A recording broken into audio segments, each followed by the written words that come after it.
Donc j'ai découvert le flon quand j'étais gamin en fait, parce que voilà, j'allais de temps en temps à Lausanne dans les années 80. Puis à cette époque-là, déjà, ça me fascinait pas mal parce que on sentait déjà le côté un peu brut, pas très contrôlé comme ça de l'endroit. Il y avait toutes les influences encore de la scène punk, Lausanne Bouge, tous ces trucs des années 80, justement tous les mouvements contestataires et tout. Mais il y avait vraiment une espèce de clash entre, je sais pas moi, un local d'un artisan ou d'un artiste un peu conceptuel, et puis à côté il y avait une imprimerie, il y avait des business complètement standards en fait. Puis tout ça, ça cohabitait un peu étrangement comme ça dans ce quartier. Donc moi j'ai connu le flon, c'était en 1996. C'était un peu la période où j'ai commencé à mixer, à acheter des vinyles. J'allais beaucoup à Trax, c'est un magasin de vinyles qu'il y avait avant à la place de 242. C'était sur 2 étages, il y avait All Access qui était en bas, où c'était vraiment tout ce qui était skate et tout ça. Et à l'étage, il y avait justement ce magasin Trax.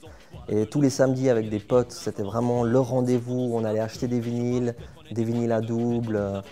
Et c'est un peu comme ça que je suis rentré un peu dans le flon. Et puis il y avait 2-3, enfin un peu plus que 2-3, il y avait des super musiciens là-bas. Il y avait Sens Unique à l'époque qui cartonnait à fond. Silent Majority qui était une sorte de groupe d'acid jazz presque avant l'heure, j'ai envie de dire. Urgent Field aussi qui était aussi un groupe funk, jazz funk, un peu revival comme ça.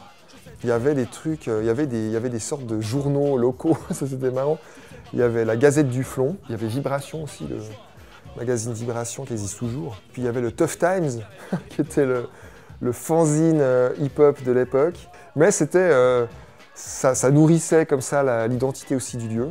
Donc juste pour s'imaginer, à l'époque, il y avait plein de ces espèces de ports francs comme ça, avec ces bâtiments, avec les quais de chargement. Et puis il y avait des artisans, des artistes un peu partout.